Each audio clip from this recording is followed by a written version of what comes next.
Hello everyone, welcome to a channel MP board English medium. तो guys, जैसा आप लोगों को मैंने कहा था कि एनसीईआरटी में आप लोगों को टिक करा दूंगा। इस वाली वीडियो में मैं पूरी बायोलॉजी की एनसीईआरटी आप लोगों को टिक कराने वाला हूँ। एग्जाम पॉइंट ऑफ व्यू से जो जो पार्ट इंपॉर्टेंट है, जो जो टॉपिक इंपॉर्टेंट है, इवन जो जो क्वेश्चंस इंपॉर्टेंट है, सब कुछ मैं टिक कराने वाला हूँ। उससे पहले एक चीज़ सुनते जाओ मेरी। ये जो एनसीईआरटी में टिक करा रहा हूँ, इसका यूज़ वही बच्चे करें जिन्होंने एनसीईआरटी बुक से पढ़ा है। अगर कोई ऐसा बच्चा है जिसने अभी तक कुछ भी नहीं पढ़ा है और पेपर के एक दिन पहले आप ये चीज़ पढ़ने बैठोगे, तो ये चीज़ आपके बस की नहीं है। तो आप लोग वो वाले क्वेश्चंस कीजिए जो मैंने इंपॉर्टेंट क्वेश्चन बता रखे हैं। मेरे चैनल के एक प्लेलिस्ट है जिसकी लिंक मैं आप लोगों को दे रहा हूँ डिस्क्रिप्शन में। वहाँ पे जाकर के आप इंपॉर्टेंट क्वेश्चन देख लेना। वो बच्चे जिन्हें नीट के लिए पढ़ा है या फिर ऑलरेडी एनसीईआरटी से पढ़ रखा है, आप लोगों को इंपॉर्टेंट टॉपिक चाहिए, वही बच्चे इन टॉपिक्स को करें, है ना। अगर कोई ऐसा है जिसने अभी तक कुछ भी नहीं तैयारी की है और पहली बार इस वीडियो को देख के सोच रहा है कि एनसीईआरटी हम एक दिन में खत्म कर देंगे, तो ऐसा नहीं होने वाला। ये वीडियो वही बच्चे फॉलो करें जिनने एनसीईआरटी पढ़ी है। ठीक, चैप्टर नंबर 1 पे आ जाओ। तो चैप्टर नंबर 1 पे आने के बाद सबसे पहले आप देख सकते हो यहाँ पे फ्लावर्स के कुछ यूज़ दिए गए हैं, जैसे एस्थेटिक, ऑर्नामेंटल, सोशल, रिलीजन। ये चीज़ देख करके चले जाना। इसके अलावा यहाँ पे एलएस सेक्शन ऑफ फ्लावर, ये डायग्राम इंपॉर्टेंट है, पूछा गया है एमपी बोर्ड एग्जाम्स में। ठीक, उसके अलावा pre fertilisation, structure and events, ये बहुत ही इंपॉर्टेंट टॉपिक है। इसमें क्या क्या पूछा जा सकता है मैं बता रहा हूँ आप लोगों को। स्टेमन का फंक्शन पूछा जा सकता है, पोलन ग्रेन का फंक्शन पूछा जा सकता है, और मेगास्पोरोजेनेसिस ये अलग से एक टॉपिक बनता है अपने आप में। फॉर एग्जाम्पल देखो, स्ट्रक्चर ऑफ माइक्रोस्पोरेंजियम। ठीक, इसका डायग्राम आप लोगों को पढ़ना है, माइक्रोस्पोरेंजियम का डायग्राम। ठीक, टैपेटम का फंक्शन पढ़ लेना, टैपेटम का क्या फंक्शन होता है। ठीक, माइक्रोस्पोरेंजेनेसिस और मेगास्पोरोजेनेसिस तो आप लोगों को आना चाहिए, इसमें सीधा सीधा डिफरेंस पूछा जा सकता है, 4 नंबर का क्वेश्चन बन सकता है। ठीक, ये वाला डायग्राम अच्छे से ध्यान से पढ़ करके चले जाना, बी वाला। ठीक, आगे बढ़े तो पोलन ग्रेन का स्ट्रक्चर आप लोगों को पढ़ना है, ये वाला डायग्राम अच्छे से करके चले जाना।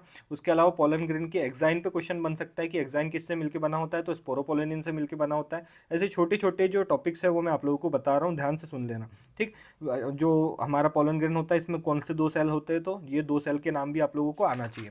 ओके, फिर उसके अलावा क्वेश्चन ये 1.2.2 पेज नंबर 8 पे आ जाओ। तो यहाँ पे आप लोगों को कर लेना है मेगास्पोरेंजियम ओव्यूल का डायग्राम। ये ओव्यूल का डायग्राम अच्छे से करते हुए जाना, मेगास्पोरेंजियम। ठीक, इसके ओव्यूल के कुछ फंक्शंस। ठीक, उसके अलावा माइक्रो मेगास्पोरोजेनेसिस जैसा आप लोगों को बताया डेफिनेशन, तो आप लोगों को पता ही होना चाहिए, सीधा सीधा डिफरेंस में क्वेश्चन आता है। ओके, फिर उसके बाद आगे बढ़े तो आ जाओ आप सीधा 7 सेल्ड 8 न्यूक्लिएटेड एम्ब्रियो सेक का फॉर्मेशन। ये जो देख रहे हैं आप 1 2 3 4 5 6, तो ये जो आप लोग को पूरा ये डायग्राम याद होना चाहिए। ये डायग्राम आपको अच्छे से याद होना चाहिए, वो बच्चे को जो बहुत अच्छा स्कोर करना चाहता है। ये फॉर्मेशन, ये 7 सेल्ड 8 न्यूक्लिएटेड एम्ब्रियो सेक का फॉर्मेशन विद डायग्राम, ये रहा इसका डिस्क्रिप्शन और ये रहा डायग्राम वाला पोर्शन। फिर पॉलिनेशन क्या होता है, इसकी डेफिनेशन यहाँ पे आप देख सकते हो, ये डेफिनेशन है। फिर उसके अलावा काइंड्स ऑफ पॉलिनेशन, ऑटोगैमी, ये बस याद होना चाहिए होता क्या कि ऑटोगैमी में क्या होता है। कैस्मोगैमस फ्लावर्स बहुत इंपॉर्टेंट टॉपिक है, इस पर क्वेश्चन भी पूछा गया एमपी बोर्ड में। ठीक, गेटिनोगैमी क्या होता है, जेरोगैमी क्या होता है। ठीक, ये कुछ टॉपिक्स है। फिर उसके बाद एजेंट्स ऑफ पॉलिनेशन में क्या क्या एजेंट्स होते हैं, बस ये याद कर लेना है आप लोगों को, ज़्यादा इसमें नहीं जाना है। ठीक, फिर उसके अलावा वाटर पॉलिनेटेड प्लांट, जैसे ये एग्जाम्पल जो है ये वेलिसिनेरिया और हाइड्रिला, ये एग्जाम्पल आप लोगों को 1 वर्ड में पूछे जा सकते हैं, इसको भी मार्क कर लो। फिर उसके अलावा आगे बढ़े तो आगे आ जाओ, आउटर ब्रीडिंग डिवाइसेस, ये इंपॉर्टेंट टॉपिक है। पॉलन पिस्टल इंट्रैक्शन उतना ज़्यादा इंपॉर्टेंट है नहीं। आगे बढ़े तो आर्टिफिशियल हाइब्रिडाइजेशन में इमैस्कुलेशन और बैगिंग, ये 2 टॉपिक बहुत अच्छे से कर लेना। डबल फर्टिलाइजेशन बहुत बहुत बहुत ज़्यादा इंपॉर्टेंट टॉपिक, इसको 5 स्टार मार्क कर लो, पूछा ही जाएगा। डबल फर्टिलाइजेशन आप लोगों को आना चाहिए।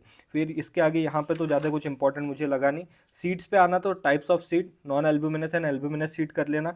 फॉल्स फ्रूट और ट्रू फ्रूट क्या होता है ये देख लेना। ठीक, पार्थेनोकार्पिक फ्रूट, ये भी एक इंपॉर्टेंट टॉपिक बनता है।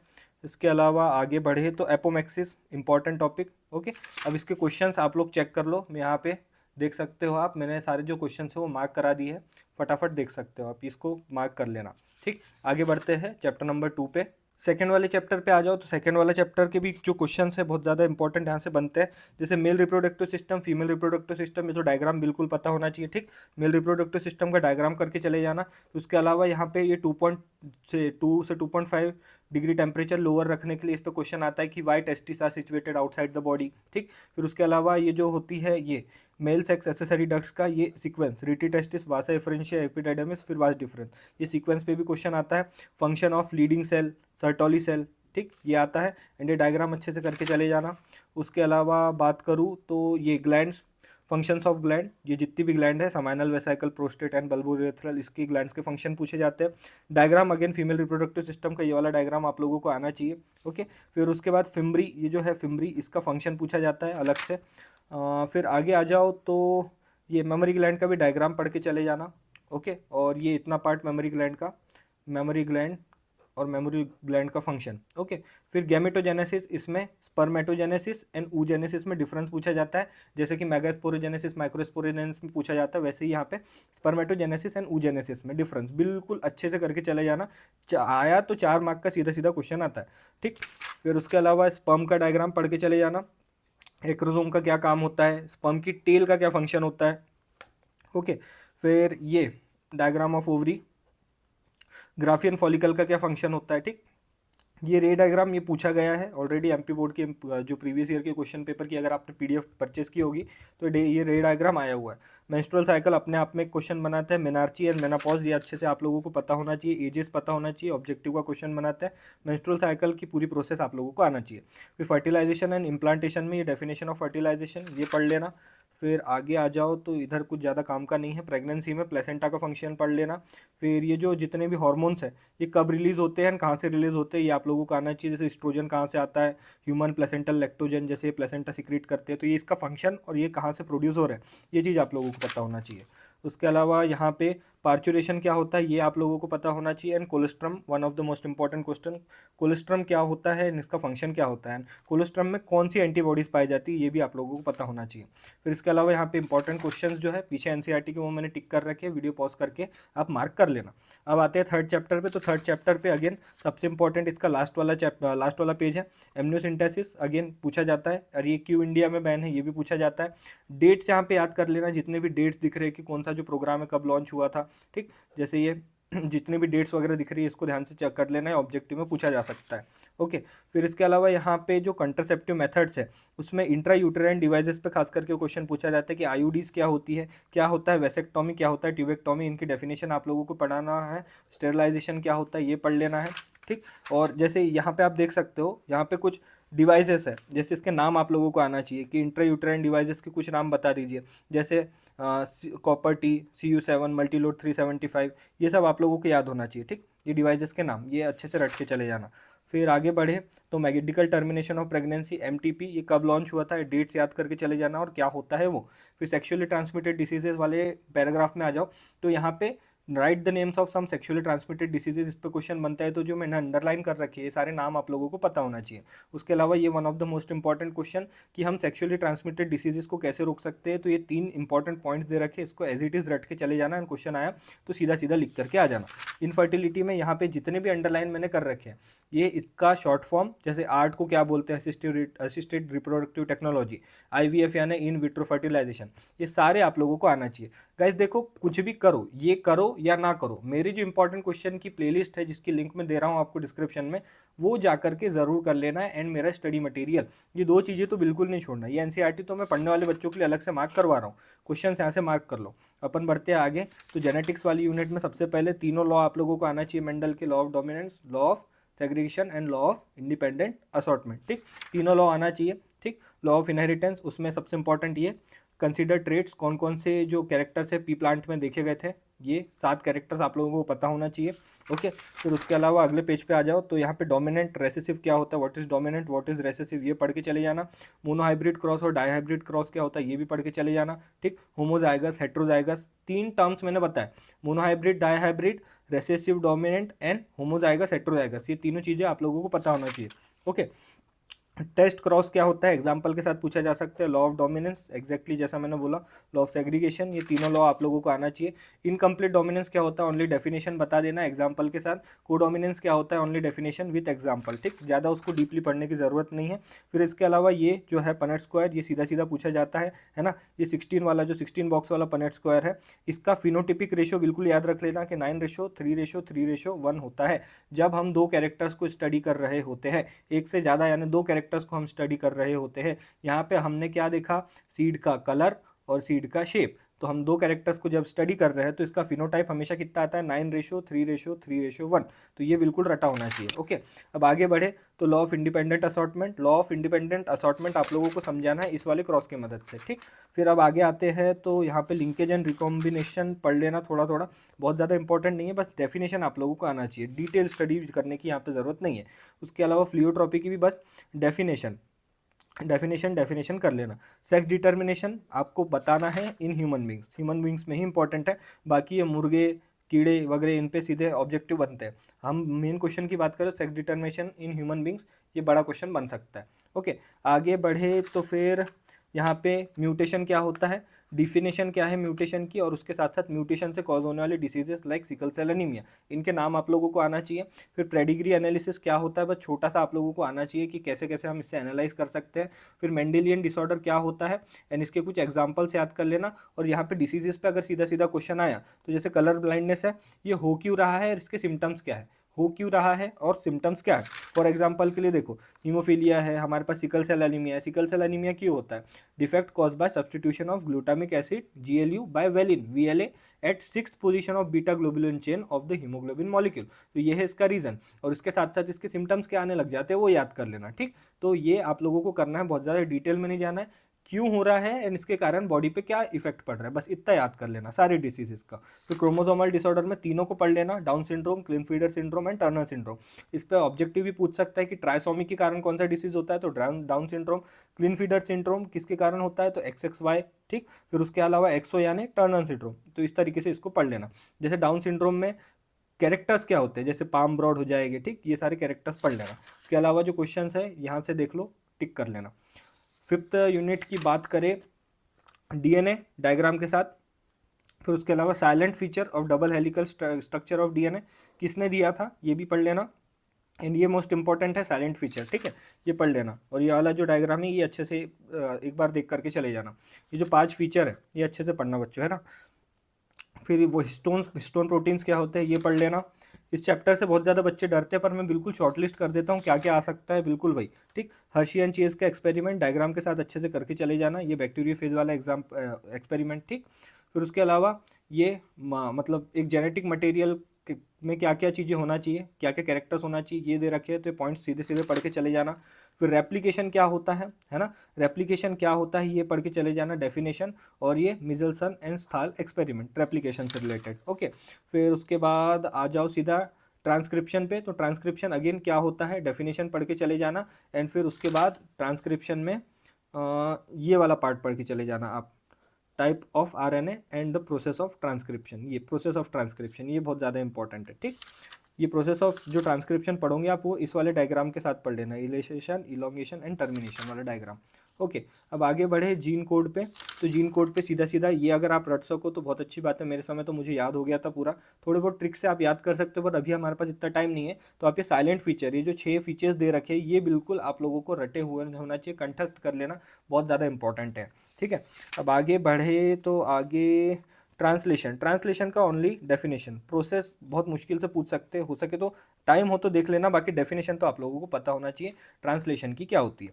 फिर आगे लाइकोपेरॉन डायग्राम के साथ, मोस्ट इंपॉर्टेंट क्वेश्चन, डायग्राम के साथ पढ़ना बच्चों लाइकोपेरॉन को, ओके। फिर आगे ह्यूमन जीनोम प्रोजेक्ट के बारे में थोड़ी बहुत डिटेल है, क्यों इसको मेगा प्रोजेक्ट बोला गया था वो पढ़ लेना।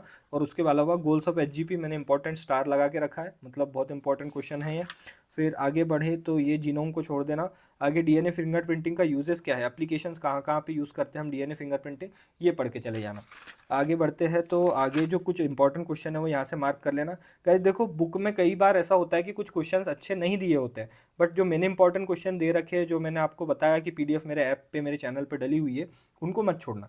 क्वेश्चंस मैंने अच्छे से निकाल रखे हैं, मैं अभी यहाँ पे आप लोगों को टॉपिक बता रहा हूँ जो पढ़ना है, बाकी क्वेश्चंस आप लोगों को देखना है तो क्वेश्चंस ऑलरेडी मैंने बताए हैं चैनल पे, चैप्टर वाइज आप जा करके चेक कर सकते हो, लिंक डिस्क्रिप्शन में। चैप्टर नंबर 6 की बात करूँ तो ये बहुत ही छोटा सा चैप्टर है, यहाँ पे मिलर्स का एक्सपेरिमेंट का डायग्राम सीधा सीधा पूछा जाता है, ये याद से कर लेना। इसके अलावा होमोलोगस और एनालॉगस क्या होता है ऑर्गेनिज्म या सॉरी ऑर्गन्स होमोलॉगस ऑर्गन क्या होता है, एनालॉगस ऑर्गन क्या होता है, इसके बीच में difference, convergent evolution and divergent evolution के बीच में डिफरेंस, अच्छे से पढ़ के चले जाना, ठीक। फिर एडोप्टिव रेडिएशन क्या होता है, ये एग्जाम्पल की मदद से आप लोगों को समझाना पड़ेगा। उसके अलावा यहाँ पे नेचुरल सिलेक्शन क्या होता है, ये भी एग्जाम्पल की मदद से समझा देना, बहुत ज़्यादा इसमें डिटेल पढ़ने की ज़रूरत नहीं है। हार्डे-विनबर प्रिंसिपल आप लोगों को बताना है, थोड़ा थोड़ा पढ़ के चले जाना, चांसेस तो कम है बट हाँ थोड़ा आप लोगों को पता होना चाहिए इसके बारे में कि अगर आया तो ये होता क्या है। फिर उसके अलावा यहाँ पे आखिरी में आ जाओ तो यहाँ पे जैसे हमारी स्पीशीज जितने भी थी, होमो हैबिलस, होमो इरेक्टस, इसके जो ब्रेन की सीसी दे रखी है, जैसे होमो हैबिलस की 650 टू 800 सीसी का ब्रेन था, ये आप लोग याद कर लेना, ये ऑब्जेक्टिव में क्वेश्चन बन सकते हैं। ओके, तो इसके अलावा यहाँ पे मेरी इंपॉर्टेंट क्वेश्चन इस वाले चैप्टर से बिल्कुल कर लेना, क्योंकि यहाँ पे बहुत अच्छे क्वेश्चंस नहीं है जो क्वेश्चन एग्जाम में आ सके। बाकी एक क्वेश्चन जो है जो मैंने टिक किया उसको मार्क कर लेना। अगली यूनिट पे आए ह्यूमन हेल्थ एंड डिसीजेस पे, तो हेल्थ की डेफिनेशन WHO के अकॉर्डिंग क्या है, ठीक, physical, mental and social wellbeing वाली, ठीक। फिर उसके बाद common diseases in human beings, तो इसमें disease causing organism, disease and causing organism, ठीक है। तो पैथोजन किसको बोलते हो तो आप लोगों को पता ही होगा।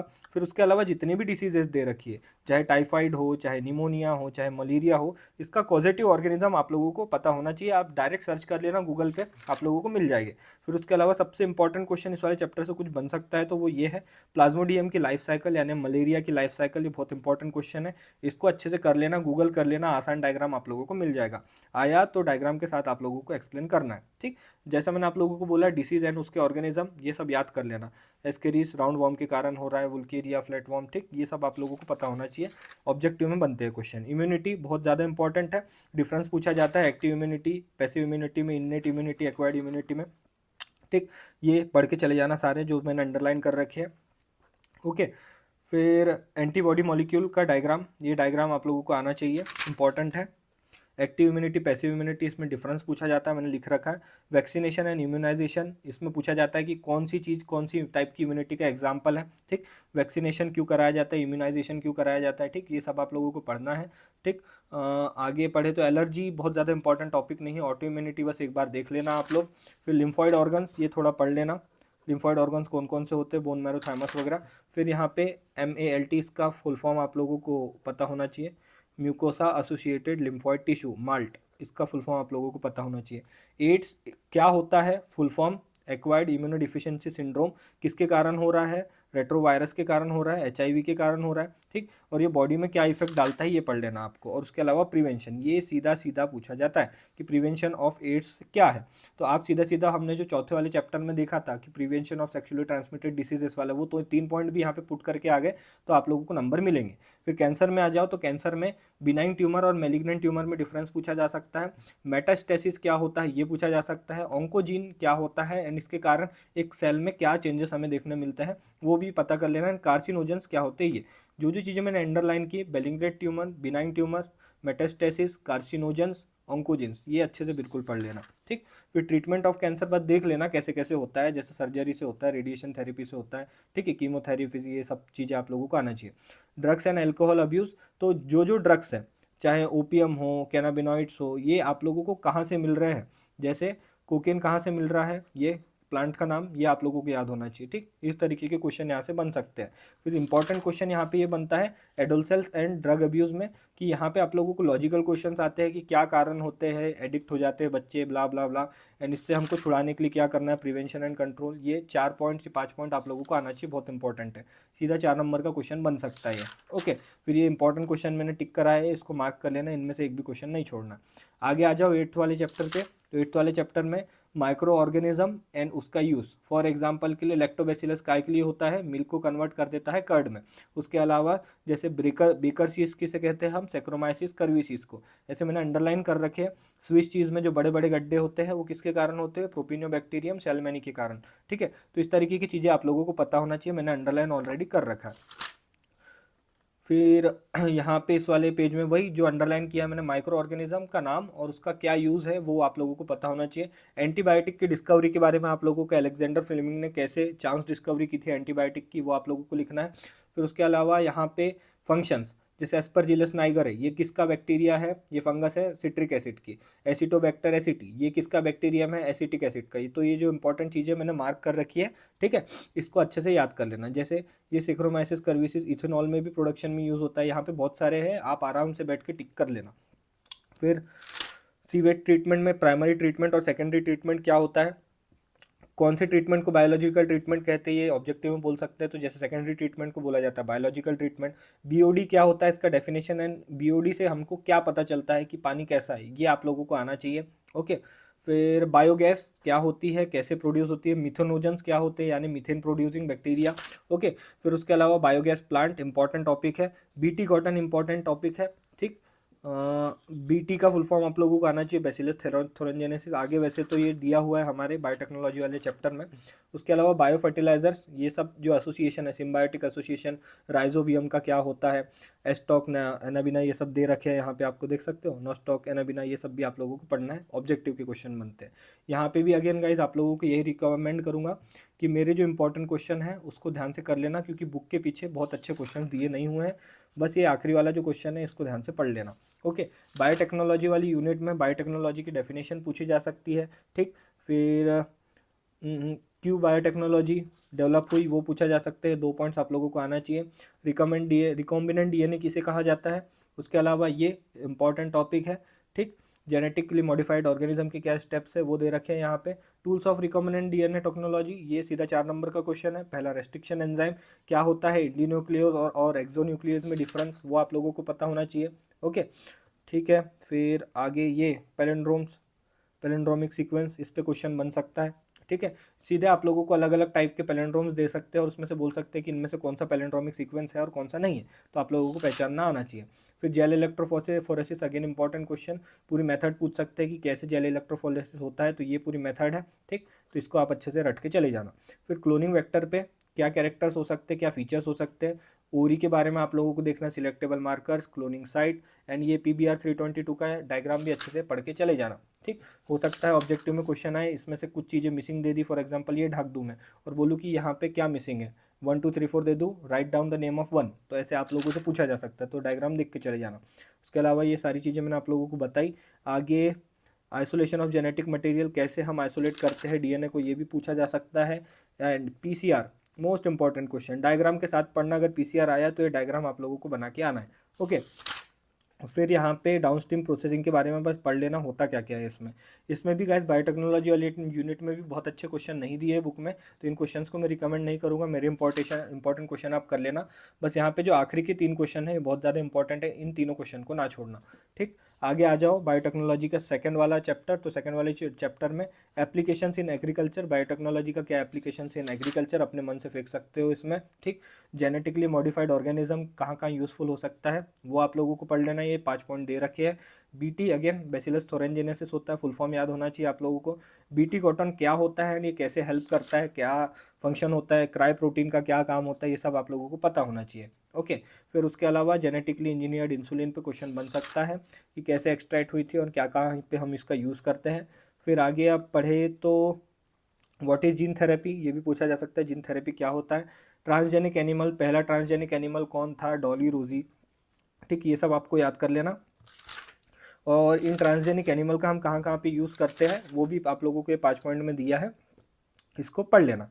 फिर एथिकल इश्यूज़ में यहाँ पे आ सकता है बायोपायरेसी मोस्ट इंपॉर्टेंट क्वेश्चन। ठीक, यहाँ पे भी कुछ क्वेश्चन है इंपॉर्टेंट, ये देख लेना।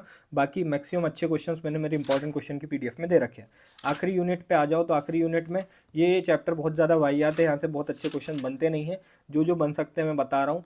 ये क्या होता है, ये सारे फैक्टर्स हैं पॉपुलेशन के बढ़ने या कम होने के कारण, कम होने के लिए रिस्पॉन्सिबल होते हैं, तो ये आप लोगों को आना चाहिए। क्वेश्चन आ सकता है कि what are the reasons for population exposure या पॉपुलेशन कम होने का, तो ये सारी चीज़ें आप लोगों को पता होना चाहिए। आगे बढ़ो तो growth models, exponential growth and logistic growth, इसकी डेफिनेशन आ जाना चाहिए। एक्सपोनेंशियल ग्रोथ का फॉर्मूला याद कर लेना, लॉजिस्टिक ग्रोथ का भी फॉर्मूला याद कर लेना। फिर आगे आ जाओ तो ये जो देखो ये चीज़ें, ये टेबल को बिल्कुल अच्छे से करके चले जाना, क्योंकि यहाँ से क्वेश्चन आया तो ये जो 5 टॉपिक दिख रहे हैं, 5 या 6, इसमें से ही आएगा कि म्यूटलिज्म में क्या होता है, क्या दोनों स्पीशीज़ को फ़ायदा होता है, कमेंसिलिज्म में क्या होता है, दोनों को नुकसान होता है। ठीक है, तो ये प्रीडेशन, इनकी डेफिनेशन, और एक स्पीशीज़ से दूसरे स्पीशीज़ को क्या हो रहा है, फ़ायदा नुकसान।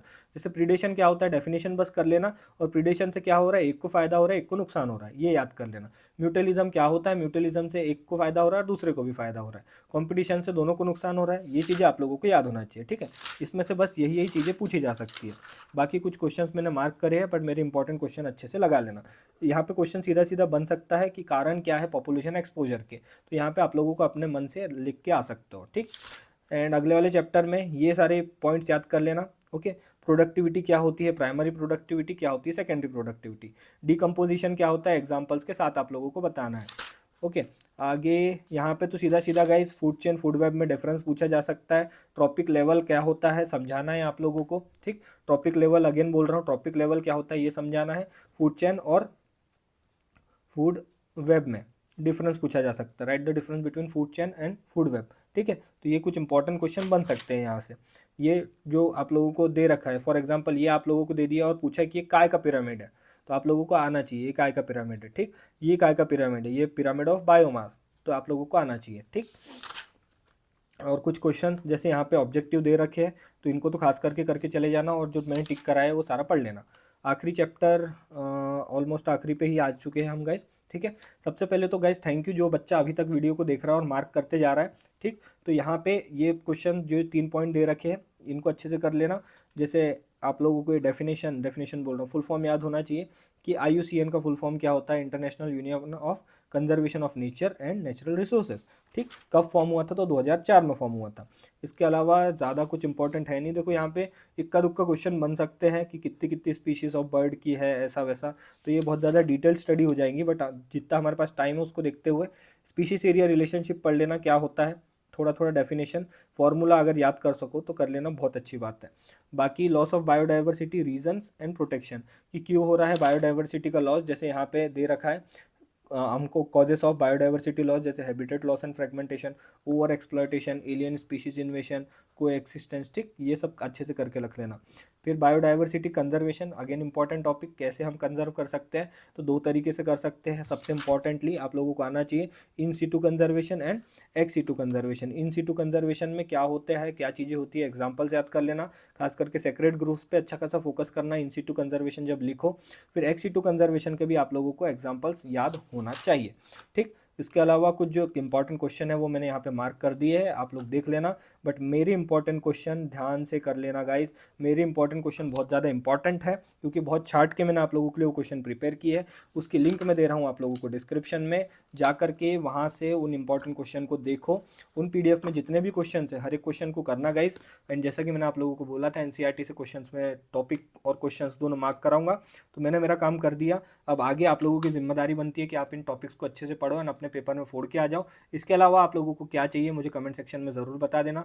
टॉप 50 चाहिए, ब्ला ब्ला, जो भी आप लोगों को चाहिए कमेंट सेक्शन में कमेंट करो। एंड आप सभी में से सारे बच्चों का धन्यवाद जो अभी तक इस वीडियो को देख रहे हैं। मेरी भी गला दुख चुका है इस वीडियो को बनाते बनाते, हमने पूरी NCERT आप लोगों को मार्क करा दी। ये वीडियो पसंद आया तो इसे कर देना like. Thank you for watching this video, मिलते हैं आप सभी से अगले वीडियो में।